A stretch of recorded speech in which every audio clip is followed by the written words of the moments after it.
listening to PFF TV. I'm Shannon Ford. He's Mike Renner. We are here to talk about the Week 14 Team of the Week. Can you believe we only have 3 more of these after this one? I can't. It seems like just yesterday. We're starting Week 1, but yeah. I know. We're cruising along. All right. So let's get to our Team of the Week. All of this is brought to you by our friends at Western and Southern. To kick us off, the man of the hour, Mr. Ryan Tannehill, who has made a meteoric rise since getting the start in Week 7. Yeah, wasn't even starting, like you said, until Week 7. Now they're talking about extension, quarterback of the future. Second time he's made the PFF Team of the Week. Diced up that Raiders defense this past weekend, goes 21 of 27, 391 yards, 3 big-time throws. No turnover-worthy plays. Did have the pick, but it was on a screen, batted pass.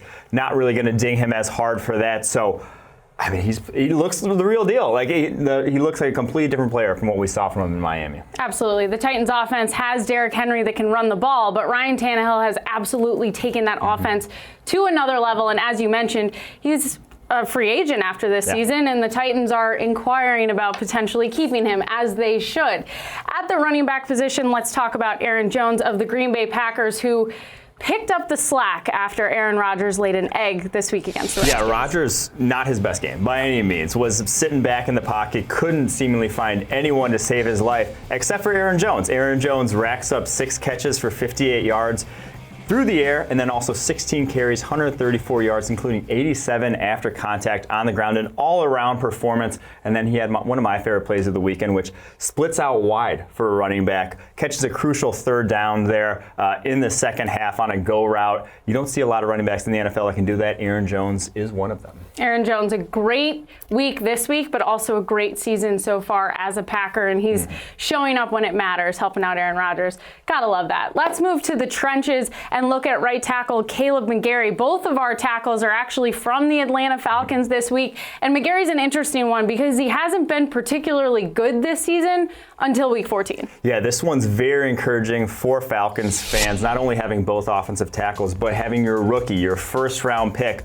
play the way he had in this one. Highest run blocking grade of his career, highest pass blocking grade of any single game of his career. Only allowed 1 pressure against that Panthers defense. So about as good as it gets there for the rookie. Hopefully that's a sign of things to come. All right, let's move on to the defense and look at Vic Beasley Jr. at our edge position. I mean, he had the highest grade he's had so far this season, this week, and the Falcon, I mean, he hasn't particularly played that well for the Falcons, but he's really hot and cold as a player. Yeah, ever since he led the NFL in sacks a few years ago, he's been a completely different player. Just disappears far too often, but now he's in his contract year and all of a sudden puts up this monster game against the Carolina Panthers. 2 sacks, added a couple more pressures, and like you said, his highest graded game all year. He's going to be a free agent after this season.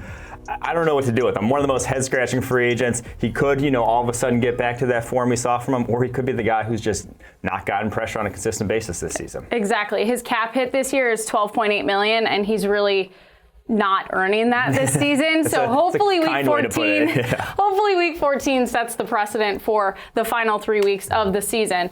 At the linebacker position, we got Darius Leonard, who has been playing really well for the Colts. We came into the season talking about how good their offensive line was going to be, and then hello, Darius Leonard. Yeah, building upon that very strong rookie season that he had. 2 picks, including the first pass of the game and then a pick 6 a little later on. And then he added a couple stops in the run game. Really good all-around performance from the second-year linebacker. He did his job. Not a lot of the other guys in the Colts defense did, but Darius Leonard definitely did. Definitely. He said for that pick 6 that he ran back for 80 yards and, of course, the touchdown, that it was a fake blitz that, of course, Jameis Winston, who is very turnover-worthy, just didn't susceptible to those fake blitzes. Yeah, Jameis Winston. What a guy. All right, Adrian Amos, safety for the Green Bay Packers. He, again, another guy for the Packers that is a big free agent signing that has performed really well for them this season. Yeah, 2 free agent signings on that Packers defense make this Team of the Week. So Darius Smith at the edge position, and then Adrian Amos, once again, he has been consistent, solid for them on the back end. Had a pick, another pass breakup, now has 8 combined picks and pass breakups on the season. That's a career high for Amos. He's as advertised for that Packers defense. They didn't have to pay a ton. They didn't pay him top dollar like some of the other safeties in the free agent market, but he's getting good results there for the Green Bay Packers. No doubt. He said after the game that the Packers defense has a never quit mentality, and they sure are going to need it because they are playing 3 NFC North teams down the stretch, and they're going to have to win all, if not most, of those games, particularly against the Vikings, to make it into the playoffs. Thanks for watching this week's Team of the Week. You can get the full article at pff.com. All of this is brought to you by our friends at Western and Southern. We'll see you next time. Thanks for watching. If you like this video, check out our YouTube channel for a ton of other content that we post daily. Click here to subscribe.